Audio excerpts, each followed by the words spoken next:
comment nous rendons grâce à Dieu, mes frères et sœurs? Comment nous manifestons notre reconnaissance à Dieu? Ça, c'est une grande écriture et c'est là où nous allons, mes frères, nous focaliser dans cet enseignement aujourd'hui. Dans Romains chapitre 12, nous sommes au verset 20. Pas au verset 20, nous sommes au verset 1. Verset 1, nous avons cette grande écriture, c'est sur votre écran. Notez, mes frères, voilà, nous entrons maintenant dans le vif du sujet.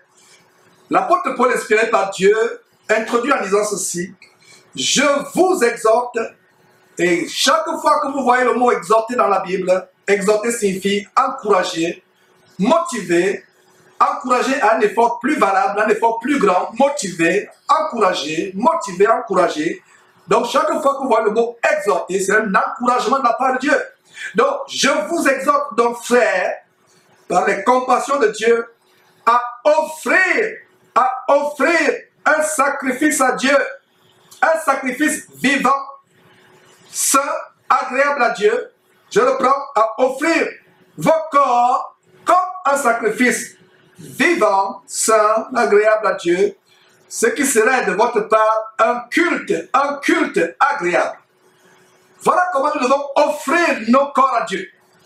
Voilà le plus grand sacrifice que nous pouvons faire, le sacrifice de nos corps.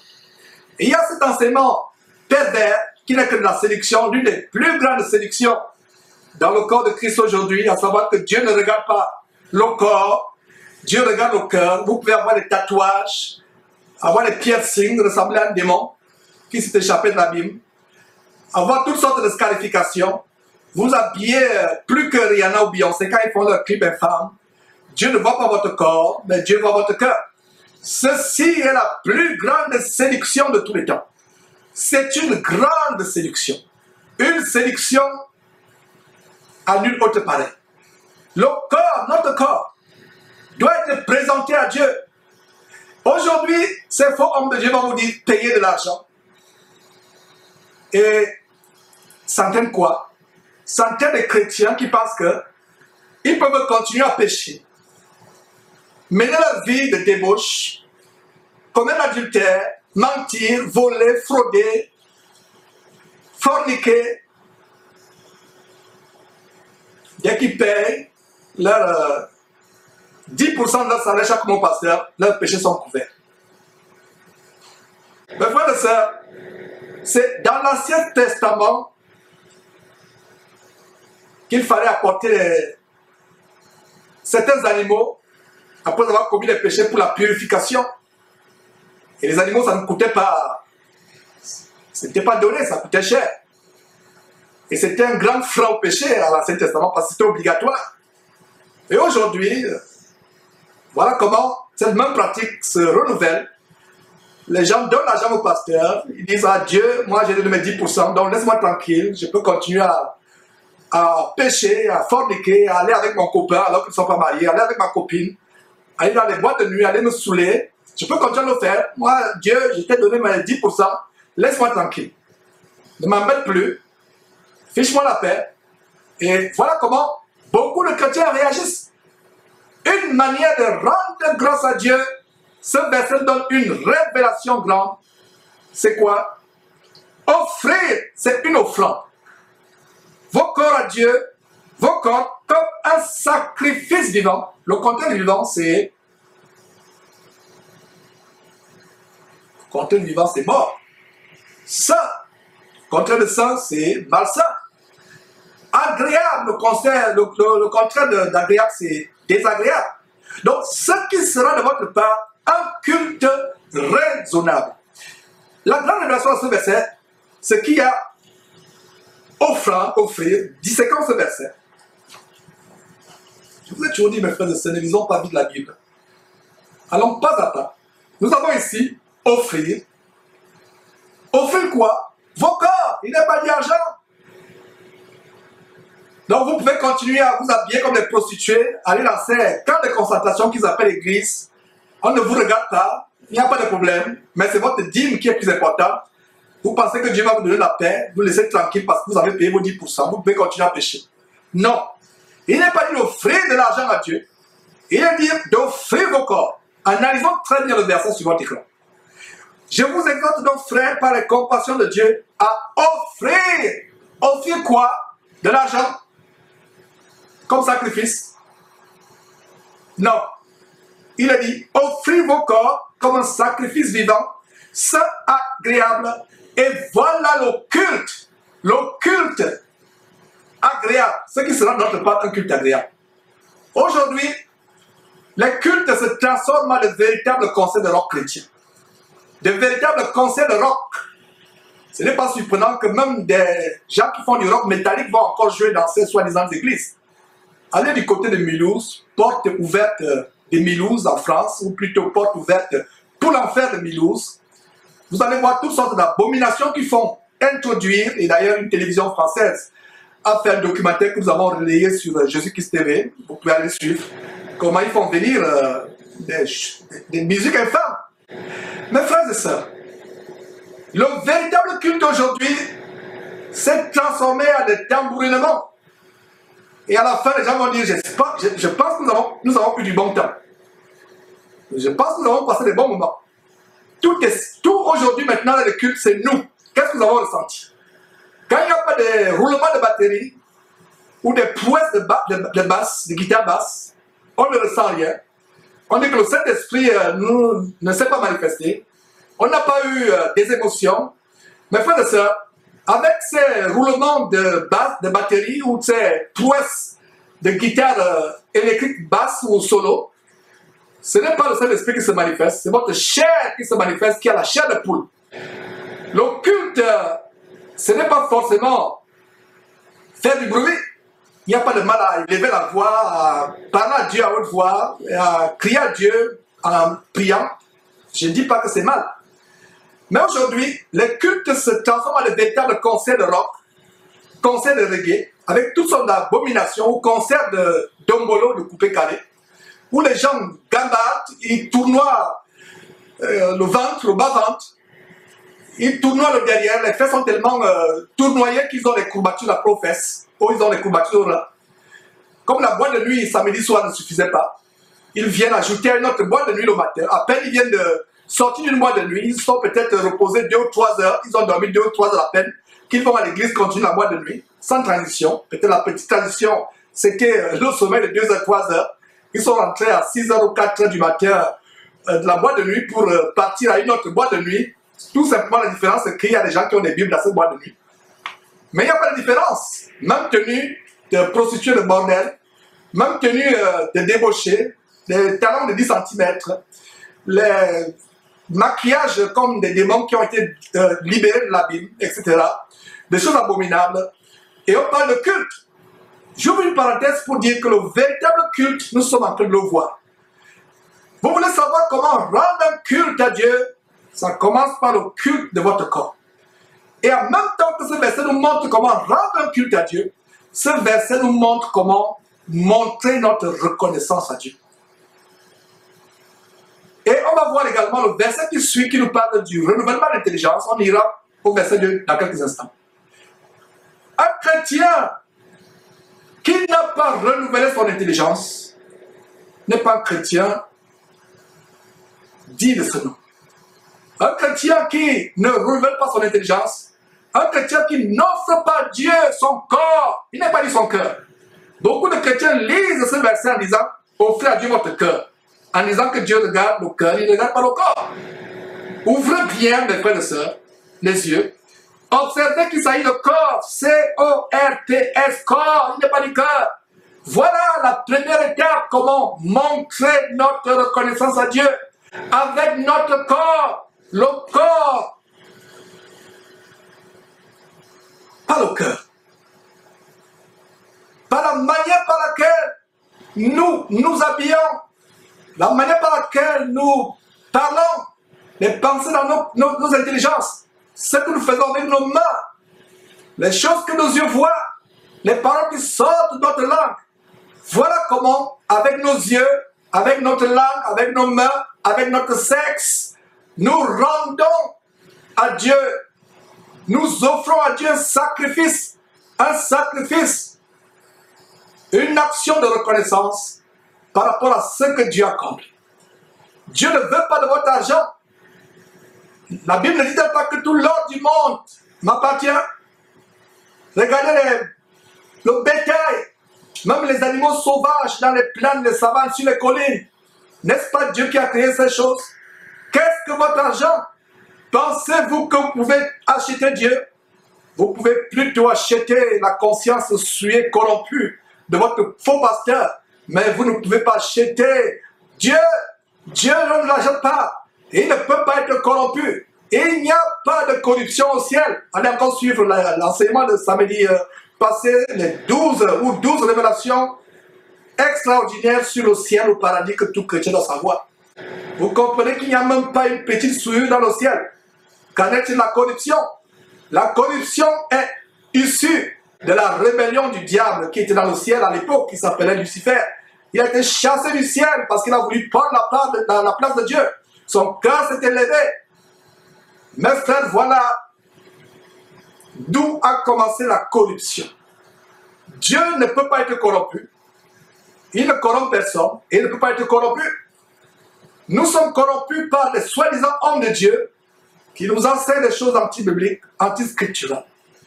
La meilleure façon par laquelle nous rendons un culte à Dieu, c'est en offrant nos corps comme un sacrifice vivant. Un sacrifice est mal. Un sacrifice demande de la renonciation. Il y a quelque chose que vous abandonnez. Quand ça ne fait pas mal, c'est un sacrifice. Regardez ce que le Seigneur Jésus dit dans ce chapitre. Regardez ce que le Seigneur Jésus dit dans ce chapitre, mes frères et sœurs, 5. Dans Matthieu, le Seigneur Jésus dit, allez lire. S'il y a un livre que nous devons beaucoup étudier, beaucoup lire, quand nous commençons, surtout pour les jeunes croyants, tous ceux qui viennent de connaître l'évangile du Seigneur Jésus, je leur recommande de passer le temps dans Matthieu chapitre 5. Et même nous, ceux d'entre nous qui sommes déjà avancés dans la foi, n'oubliez pas de lire Matthieu chapitre 5 de temps en temps. C'est un grand chapitre. Lisez, notez Matthieu chapitre 5 en entier. Alors, le Seigneur Jésus dit, si ton œil est pour toi une occasion de chute, cet œil que tu utilises pour regarder les choses impures sur Internet, cet œil que tu utilises pour regarder les femmes dans la rue et les convoiter dans ton cœur, ces yeux que tu utilises pour regarder les vidéos infâmes, les profils infâmes sur Facebook, les vidéos infâmes infectes sur YouTube, après quoi tu te masturbes, ces yeux, le Seigneur Jésus-Christ dit, si ton œil est pour toi une occasion de chute, arrache-le. Arracher un œil fait mal. Ça fait mal d'arracher un œil. Et qu'est-ce qui est plus facile entre arracher un œil et donner 10% chaque mois à votre pasteur? Mes frères et sœurs, c'est pour cela que donner l'argent chaque mois c'est plus facile. Qu'est-ce qui est plus facile? Couper le bras. Parce que le Seigneur Jésus, tu vois, Matthieu chapitre 5, dit, si ton bras droit est pour toi une occasion de chute, le bras avec lequel tu te masturbes tous les soirs est pour toi une occasion de chute, coupe-le et jette-le. Qu'est-ce qui est plus facile entre couper le bras et donner 10% chaque fois? C'est pour ça que c'est facile de donner l'argent. On dit, Seigneur, prends mon argent, laisse-moi tranquille. Je continue avec mon piche. Et vous comprenez que donner l'argent, c'est plus facile que couper. La main qui donne cet argent, Dieu préfère que tu coupes cette main. Tu coupes cette main. Coupe cette main. C'est un sacrifice. Arracher l'œil, ça fait mal.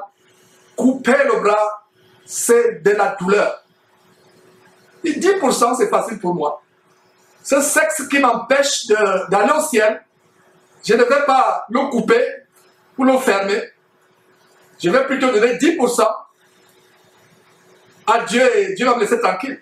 Quelle séduction, quelle tromperie. Voilà pourquoi c'est facile de donner 10%. Aujourd'hui, par la vertu du Saint-Esprit, par la grâce de Dieu, nous sommes en train de montrer la bonne voie, la voie peut-être difficile ou douloureuse, mais que dit Dieu en Romains chapitre 8, verset 26? Le Saint-Esprit lui-même nous aidera dans notre faiblesse.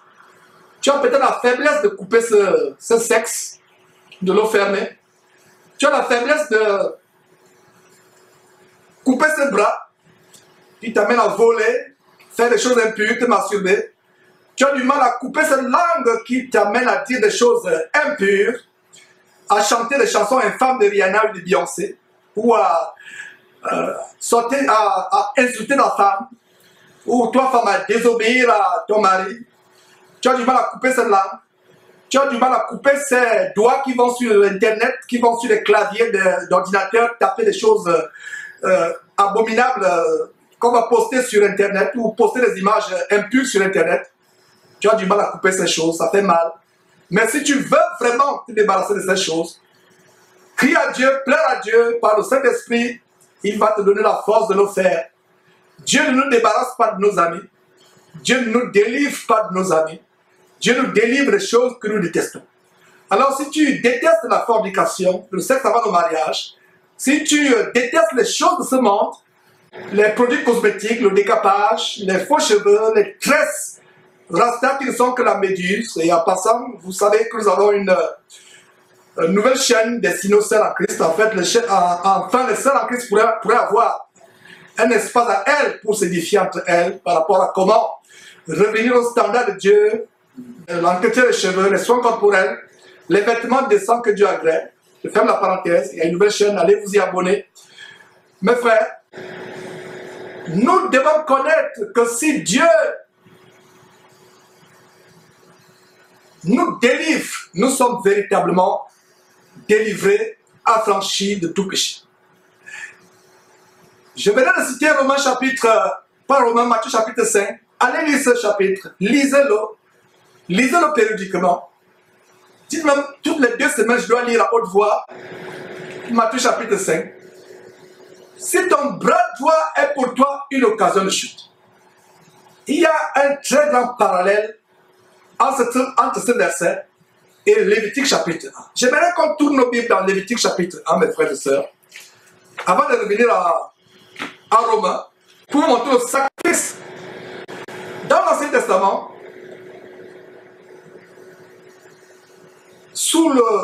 à l'époque de la loi de Moïse,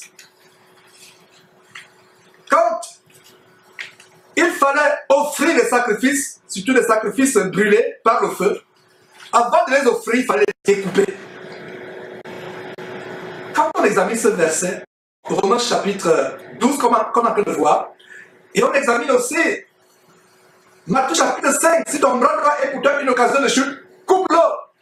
Nous voyons là qu'il s'agit d'un sacrifice, textuellement le sacrifice qui se passait au temps de Moïse, et comme on va voir dans Lévitique.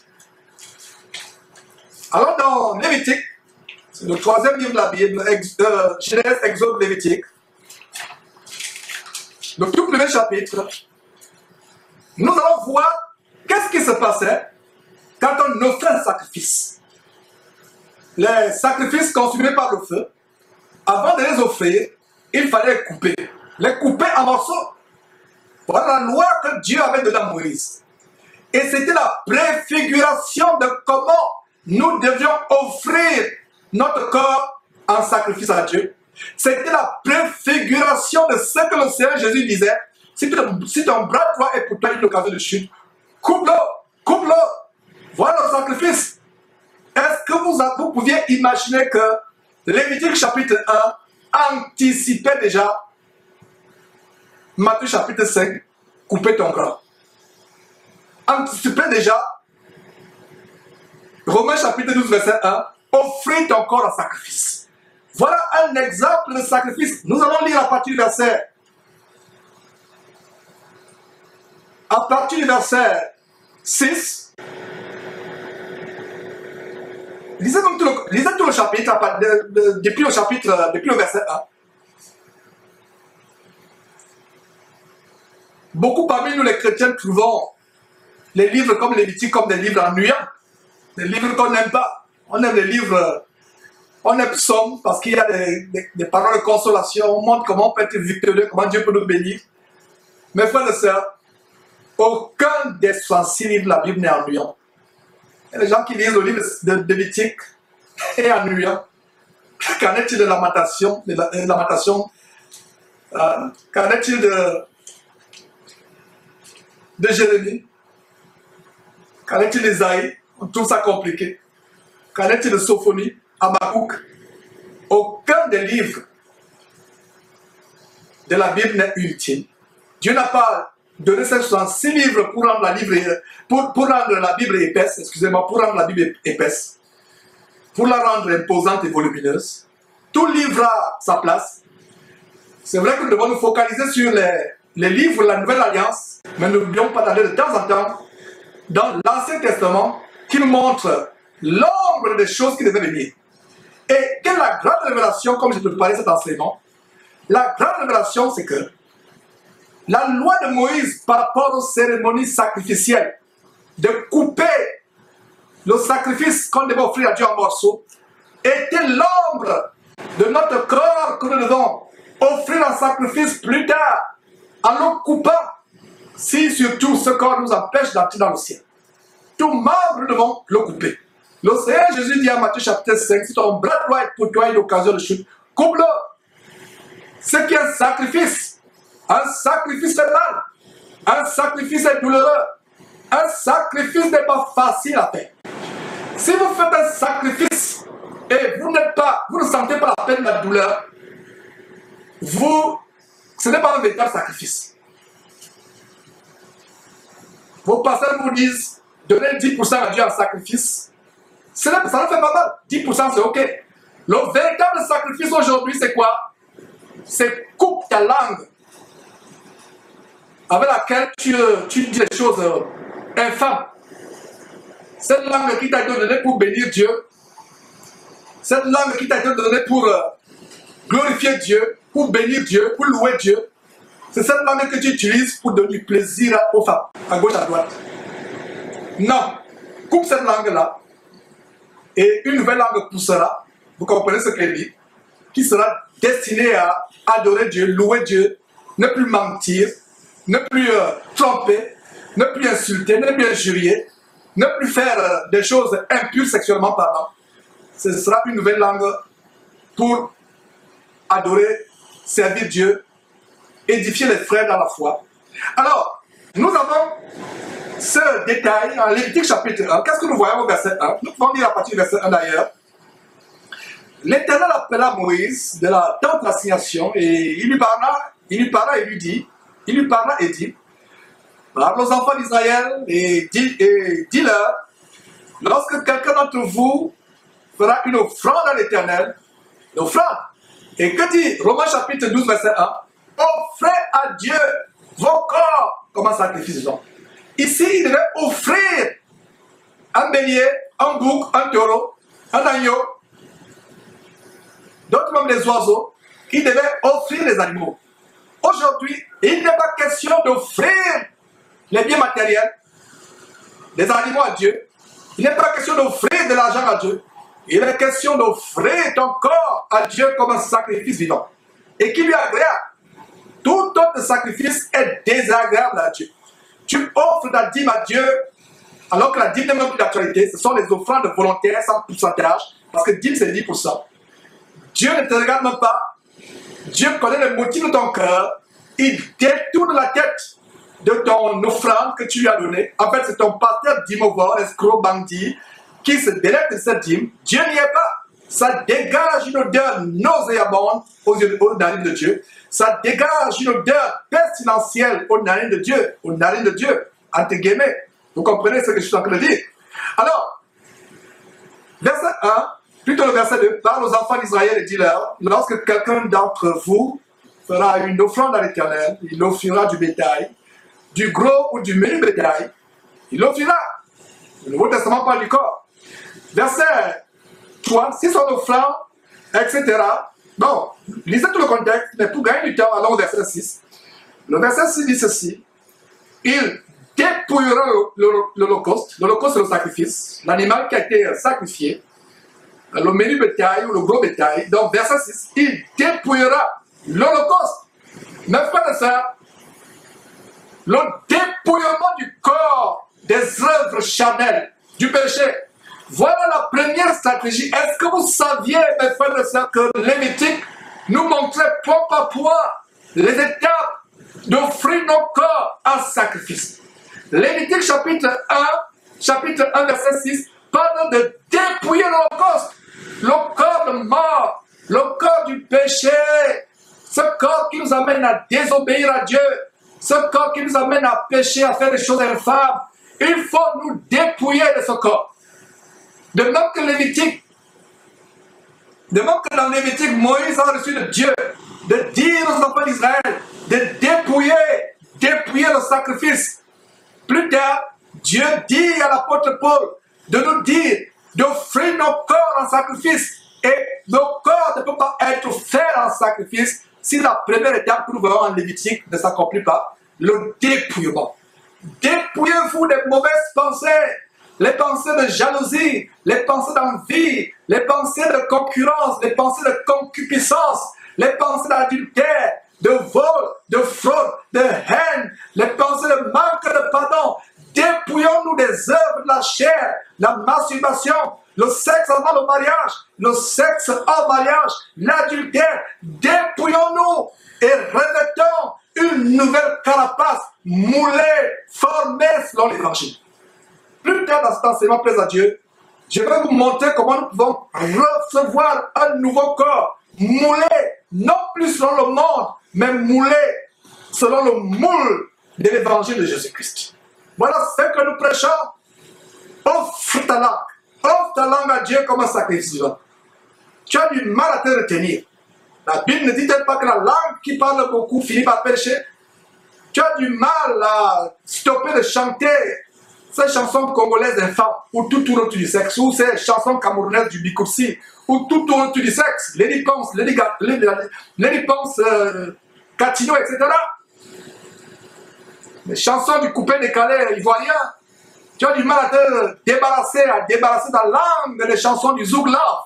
Ah, mes frères et sœurs, les chansons langoureuses. Quand vous la chantez, vous l'écoutez, vous pensez seulement à la fornication. Le corps commence à s'enflammer. Il vous faut forniquer, coûte que coûte, sinon ça ne va pas. Et s'il n'y a pas moyen de forniquer, il faut vite se masturber pour calmer la fournaise ardente que le zouk a produit dans vos oreilles. Ou ce clip que vous avez regardé, où les chanteuses de Koffi Olomide se tournoient comme des véritables serpents. En fait, un véritable chrétien, en voyant ces clips américains, ces clips congolais, doit voir les véritables serpents qui tournoient. Si toi, chrétien, en voyant les danseurs de Koffi Olomide qui se tournoient et tu es mal à l'aise, j'utilise un mot, un euphémisme pour ne pas scandaliser les enfants.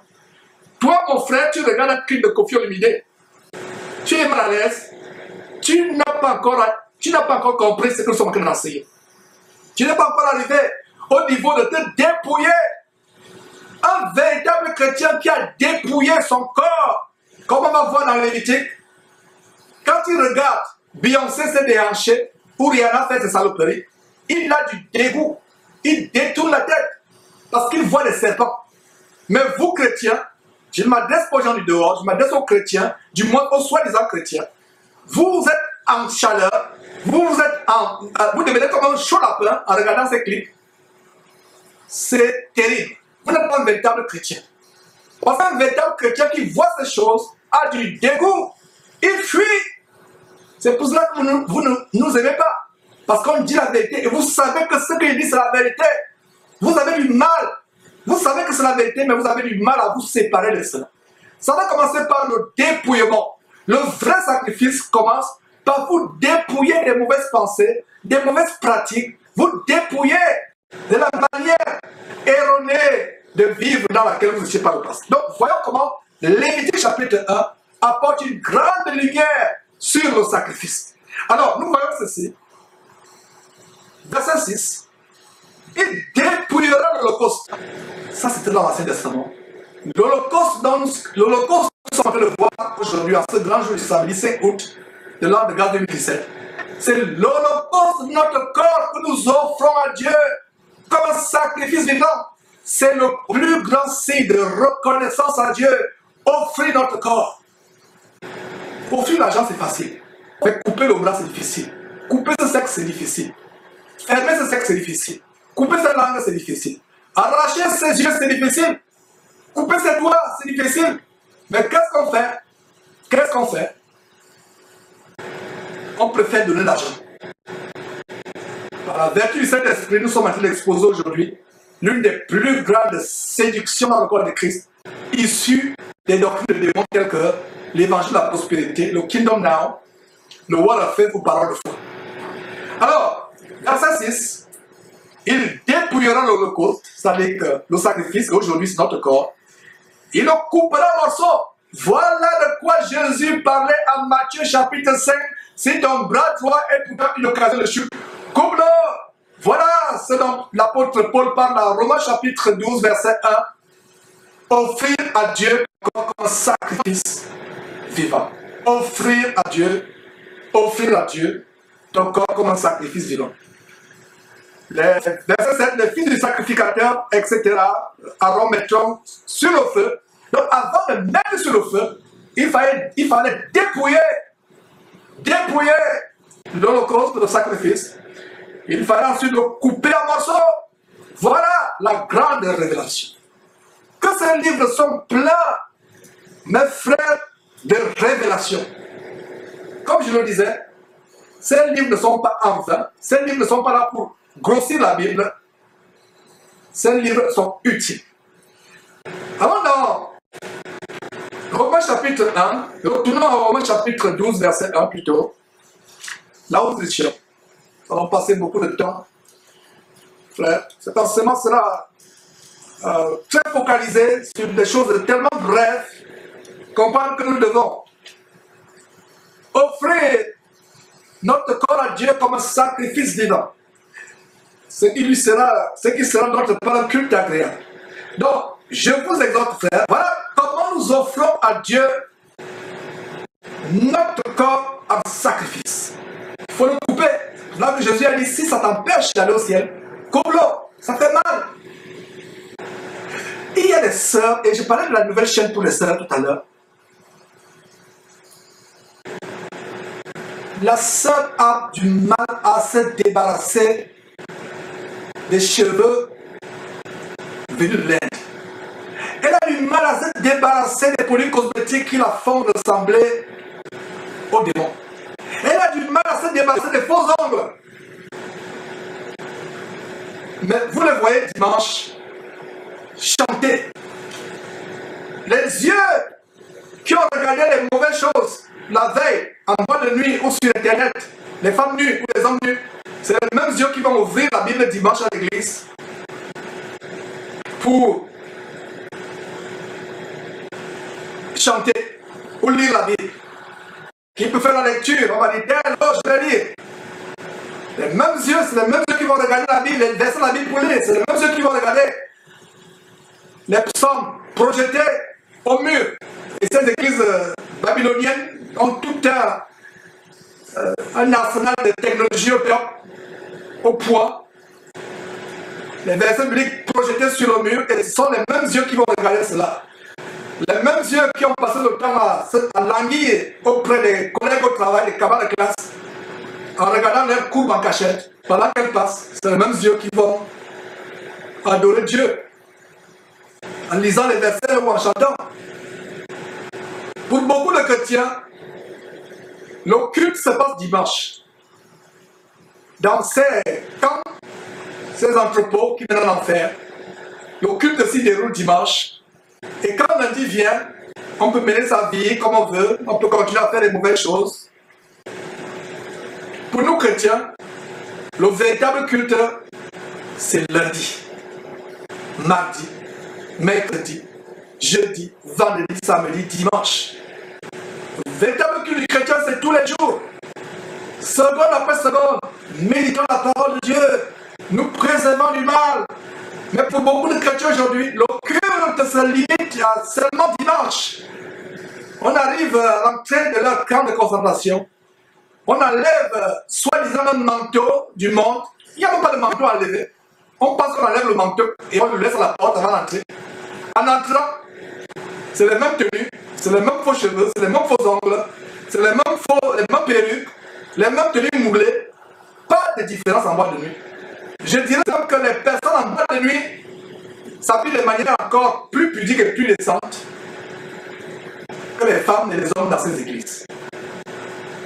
Le culte de Dieu, ce n'est pas de chanter à tue-tête, de crier. Quand on offre véritable culte à Dieu, le culte que nous sommes en train de voir ici, en ouvrant nos corps. On n'a pas besoin de parler. Je ne dis pas que multiplier, parler à haute voix, crier à Dieu, c'est forcément mauvais. Je ne dis pas cela. Mais ce que je suis en train de dire, c'est que quand on est agréable à Dieu, on offre à Dieu un sacrifice qui lui est agréable, le sacrifice de notre corps, ce qui est une marque de reconnaissance au bienfait qu'il nous a donné. On n'a pas besoin de crier, même à voix basse, même dans notre cœur. Dieu comprend nos prières. Regardez ces prophètes de Baal qui ont voulu défier l'homme de Dieu, le prophète de Dieu.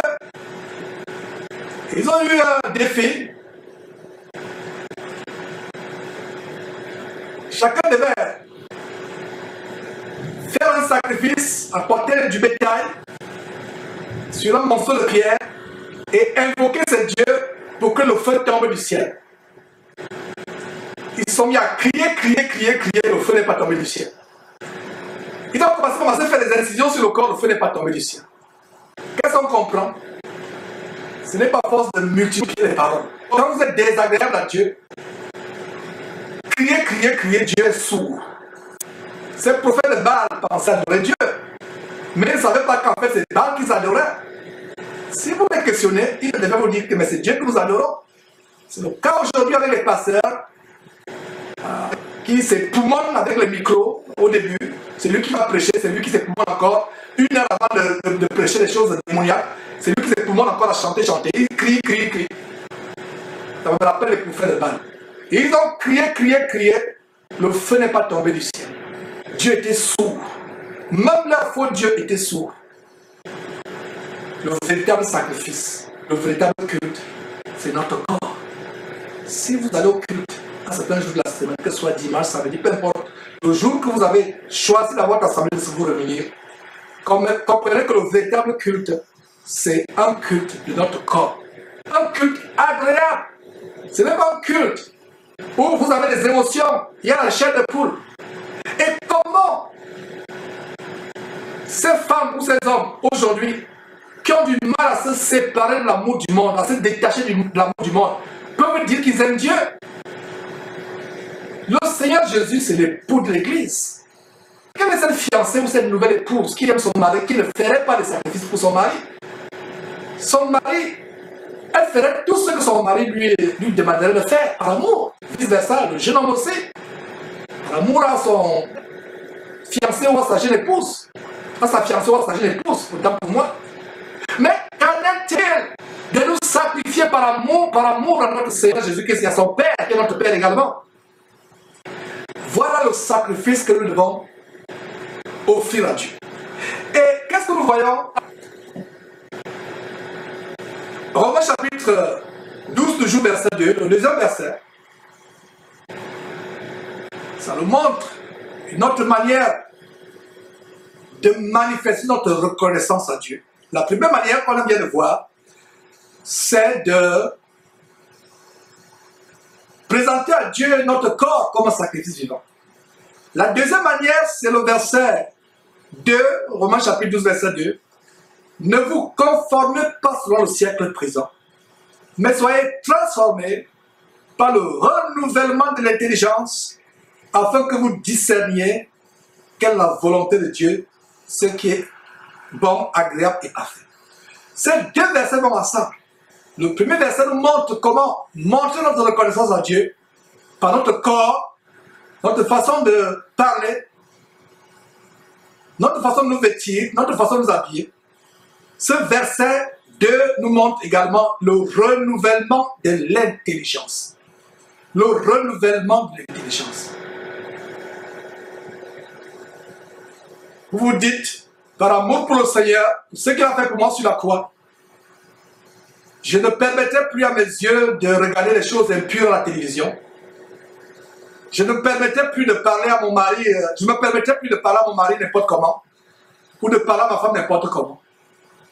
Comme je le disais dans un enseignement, sur la base de Matthieu chapitre 28, verset 20, où il est dit que le Seigneur est avec nous tous les jours de la vie. Lisez le verset, lisez Matthieu chapitre 28, verset 20, je crois. comme je le disais, le Seigneur Jésus est avec nous tous les jours de la vie. Est-ce que le Seigneur Jésus serait avec vous assis là, en train d'écouter cette musique infâme que vous suivez, ou ce clip que vous regardez à la télévision, ou ces choses impures, pornographiques que vous regardez sur Internet? Il ne serait pas là. Est-ce que le Seigneur Jésus serait là à côté de vous, voyant comment vous utilisez ses doigts pour vous procurer du plaisir? Est-ce que le Seigneur Jésus sera là à côté de vous, voyant comment vous dénaturez votre corps, comment vous abusez votre corps?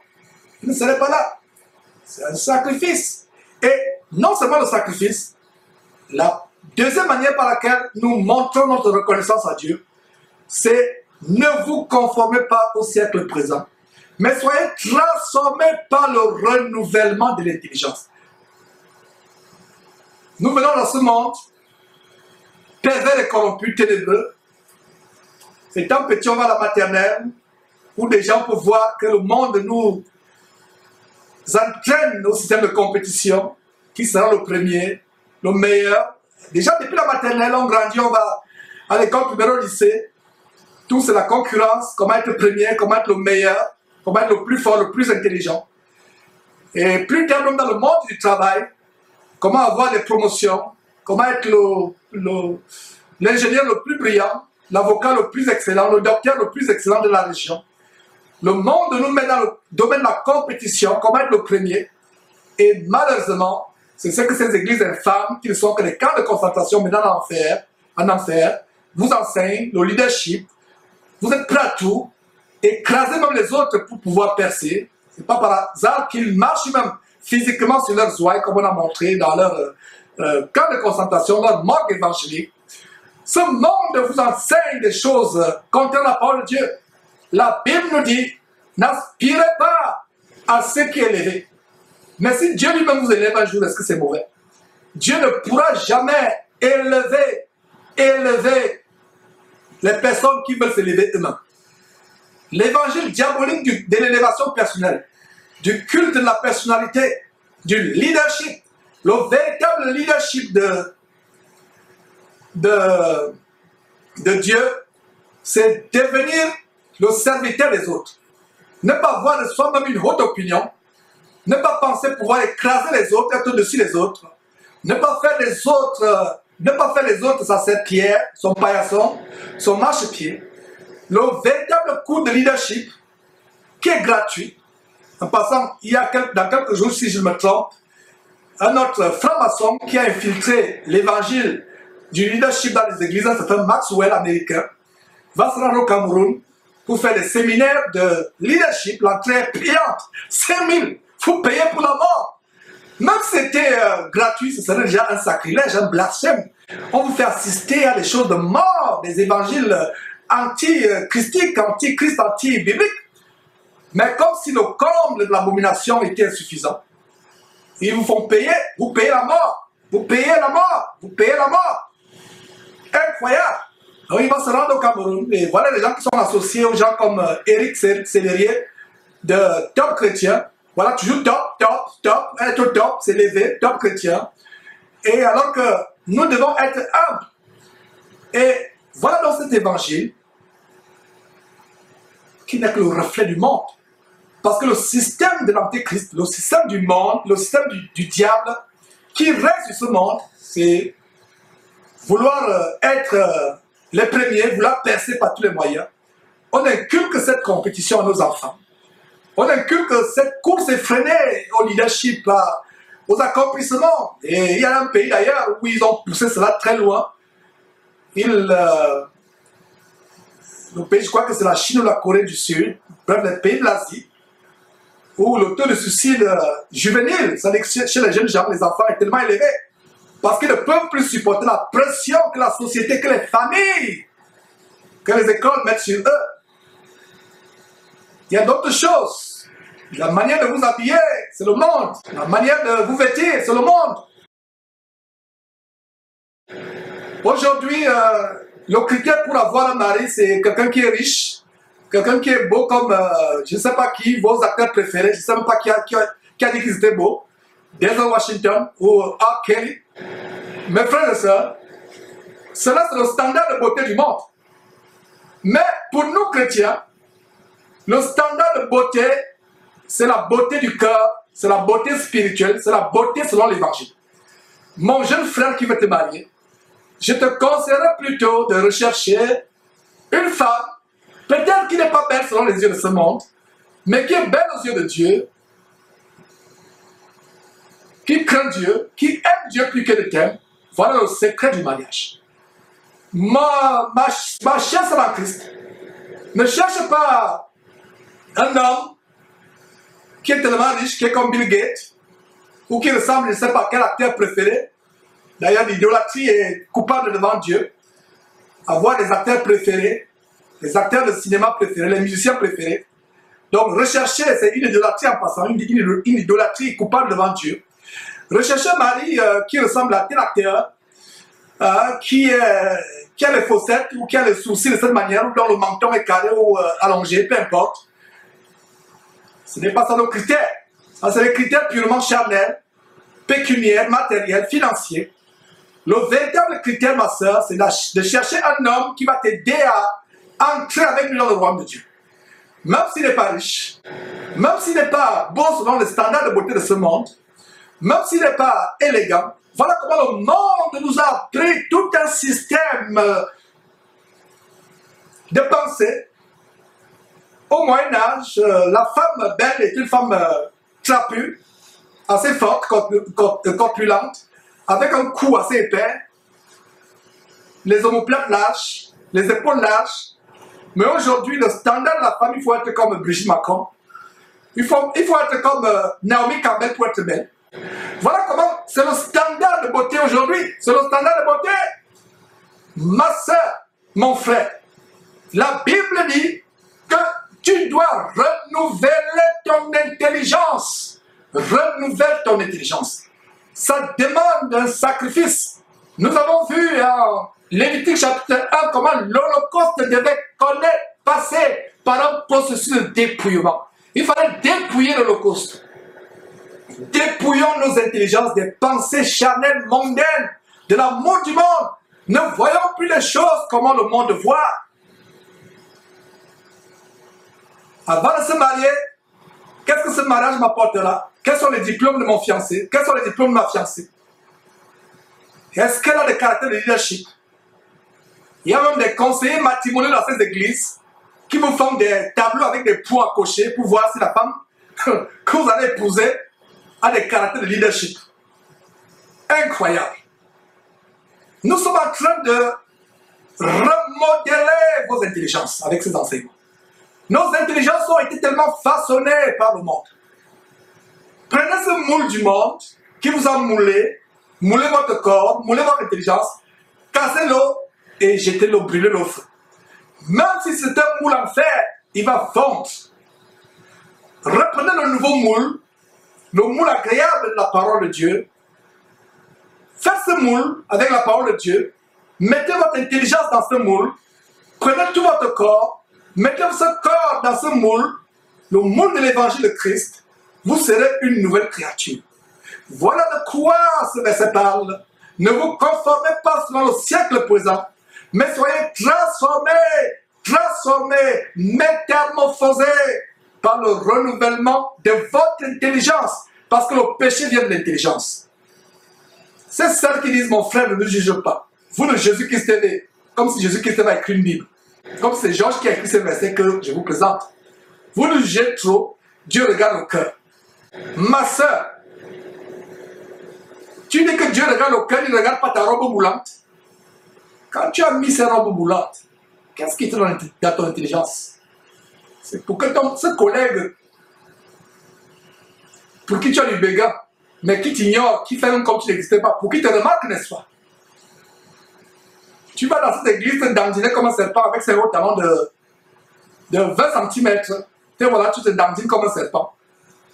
C'est pour que ce frère qui ne te regarde pas, qui t'ignore, parce qu'il est tellement pieux dans sa marche, sérieux, pour qu'il te remarque, n'est-ce pas?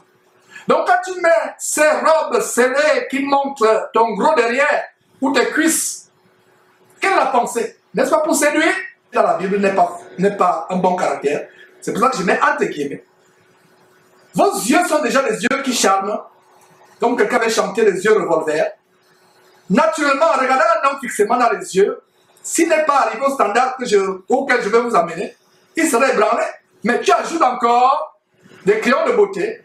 Tu fais des cils naturellement fondre un homme qui n'est pas en Christ, comme un glaçon au soleil. Mais tu ajoutes encore des cils qui se tendent comme ça, qui regardent vers le ciel. Tu tires le cil comme ça, il peut faire 10 cm. Il se bien lissé, tu mets le mascara. Naturellement, tu peux faire fondre ce frère, mais tu mets encore cela. C'est sa mort que tu veux, ma soeur. Donc tu veux carrément sa mort cette fois-là. Voilà pourquoi il y a trop de fornication dans nos églises, dans nos sociétés, dans nos lycées, dans nos écoles, dans nos environnements. J'aurais beaucoup de choses à dire sur ce genre d'enseignement, mais ce que je peux vous dire, je vous en supplie avec larmes.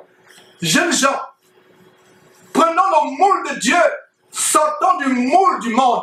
Le monde nous a moulés avec l'industrie du cinéma, l'industrie du spectacle, de la musique, les musiques infâmes. Nous sommes moulés. Et quand vous connaissez, vous rencontrez Christ, vous sortez de là, les gens vous calomnient, les gens trouvent que vous êtes devenu bizarre. Mon frère, ma soeur, ce serait mieux que tout le monde trouve que tu es devenu bizarre, mais d'être agréé par Dieu, d'avoir un sacrifice qui est agréable à Dieu. Le sacrifice, le corps qu'on offre en sacrifice à Dieu sera détesté par le monde. Le monde n'aime pas ce qui est de Dieu. Et Dieu n'aime pas ce qui est du monde. Le monde va se moquer de toi parce que tu as décidé d'offrir à Dieu un nouveau corps, encore un sacrifice. Le monde va se moquer de toi parce que tu as décidé de renouveler ton intelligence pour ne plus vivre selon le monde, pour ne plus vivre selon les standards de cette terre. Le monde se moquera de toi. Tu seras rejeté par tes amis.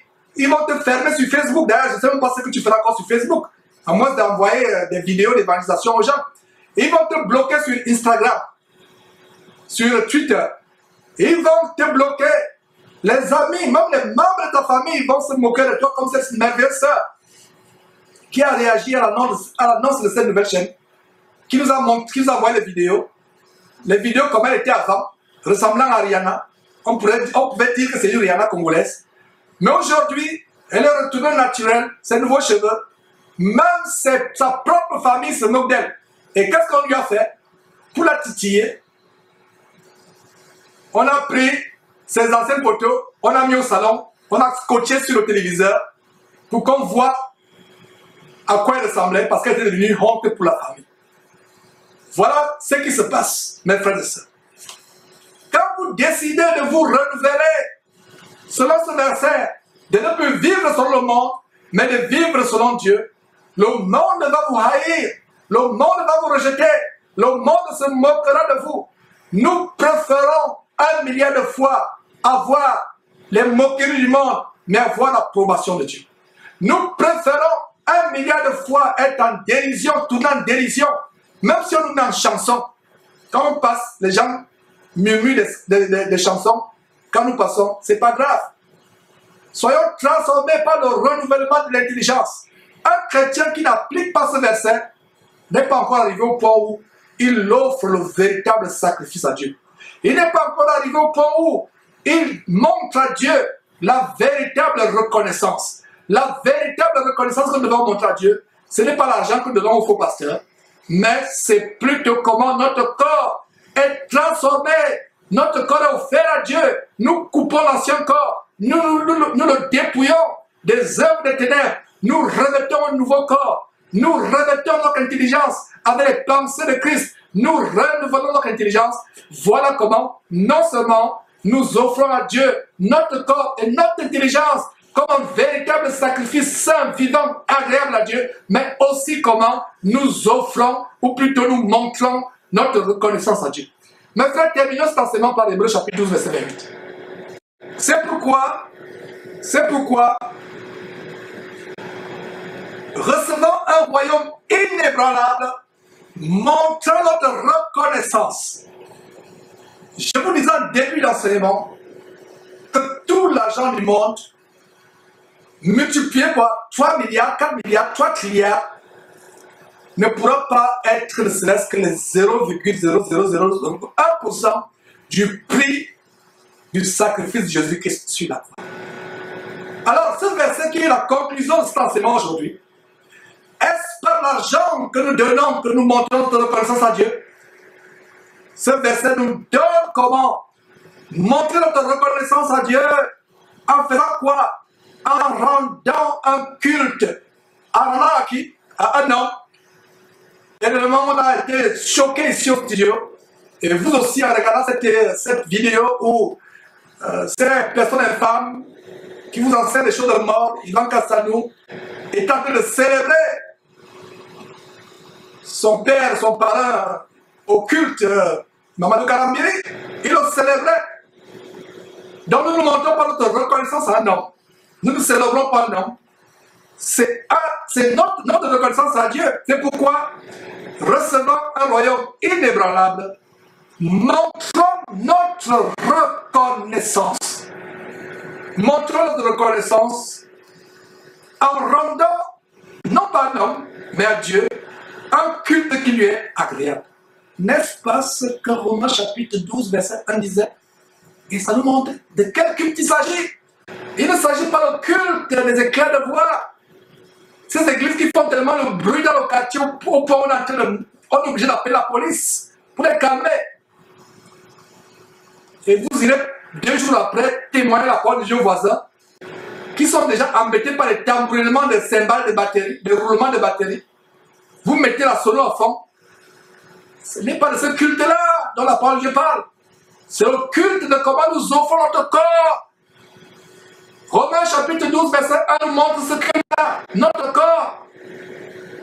Le culte de notre corps. Offrir à Dieu nos corps. Non seulement c'est un culte raisonnable, mais c'est un sacrifice. La Bible dit que le témoignage de deux vaut mieux que le témoignage d'une seule personne. Voilà comment Romains chapitre 12, verset 1 et Hébreux chapitre 12, verset 28 s'accordent en nous montrant le genre de culte que nous rendons à Dieu.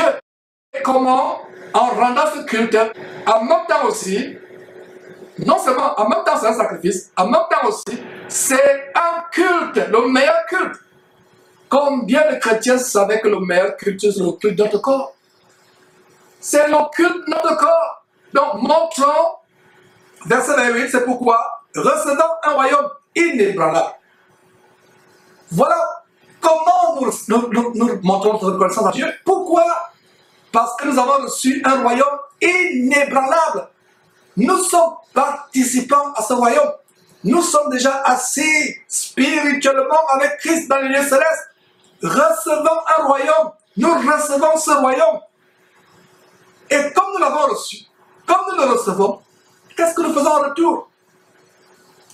Arroser le pasteur avec des billets de banque, payer la dîme pour que Dieu nous laisse tranquille malgré notre vie de péché qu'on continue à avoir? Non! Comment montrons notre reconnaissance à Dieu pour ce royaume inébranlable que nous avons reçu? Pour la mort sur la croix de son Fils Jésus-Christ. Nous montrons notre reconnaissance en rendant un culte qui lui soit agréable. Et Romains chapitre 12, verset 1 montre en quoi consiste ce culte. En quoi consiste ce culte?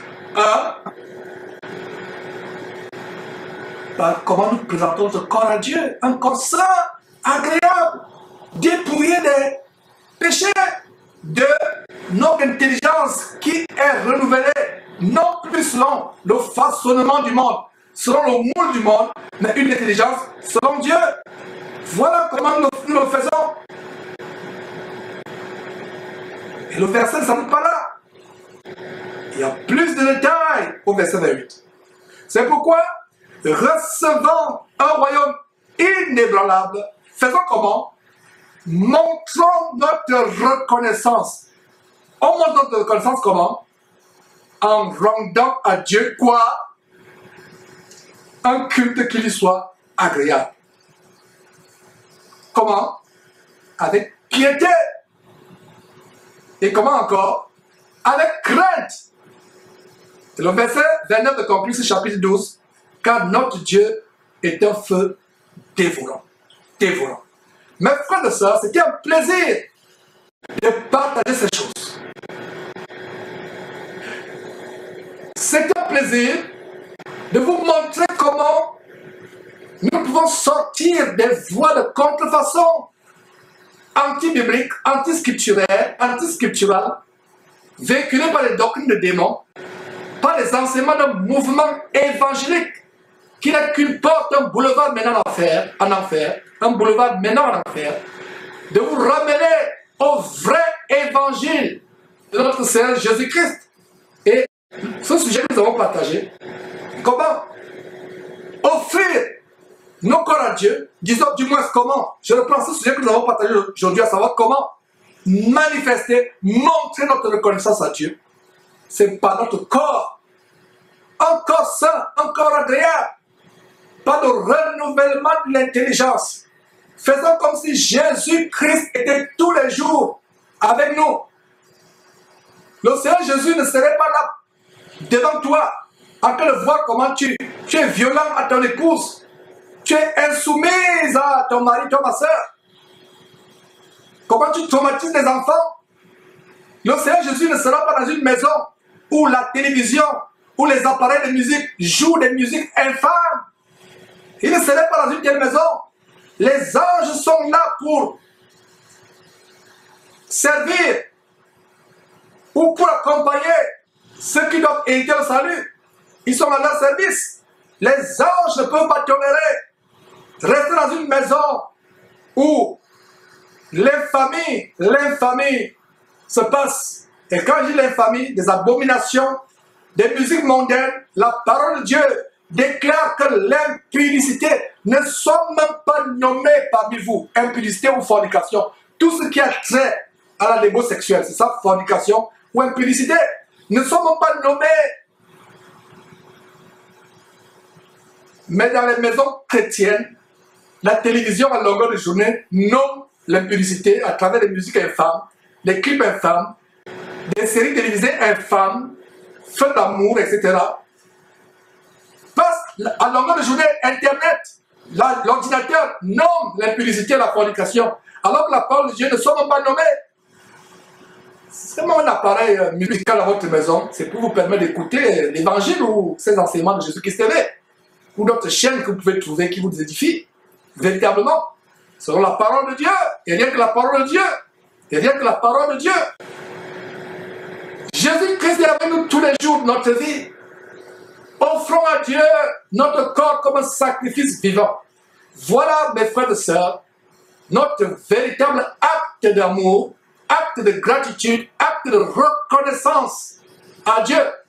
Que Dieu vous bénisse abondamment au nom tout-puissant de notre Seigneur Sauveur Christ Jésus, devant lequel tout genou fléchit, tant que le ciel sur la terre est plus bas que la terre.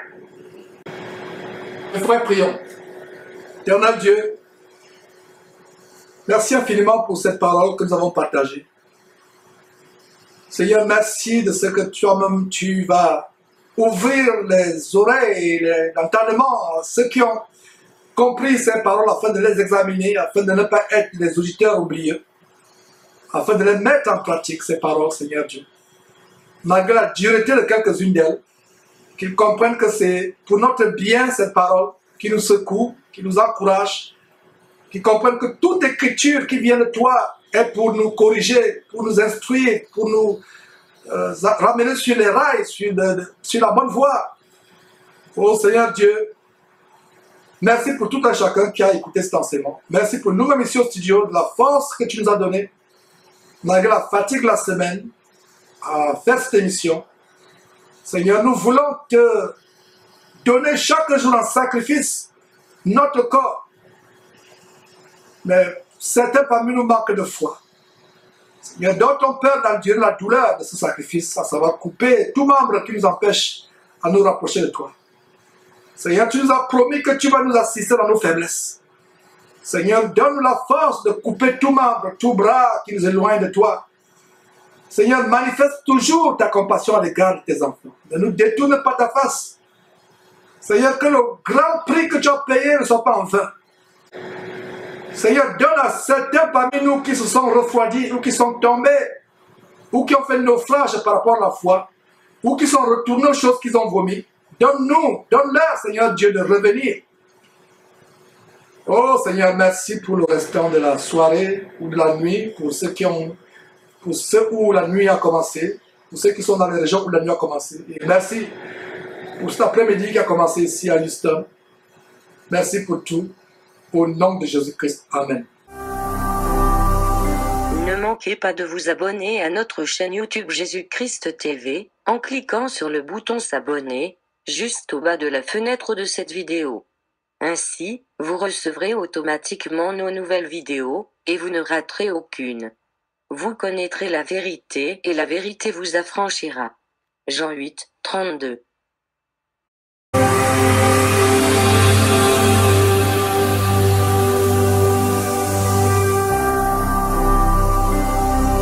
Jésus-Christ TV, vous connaîtrez la vérité et la vérité vous affranchira.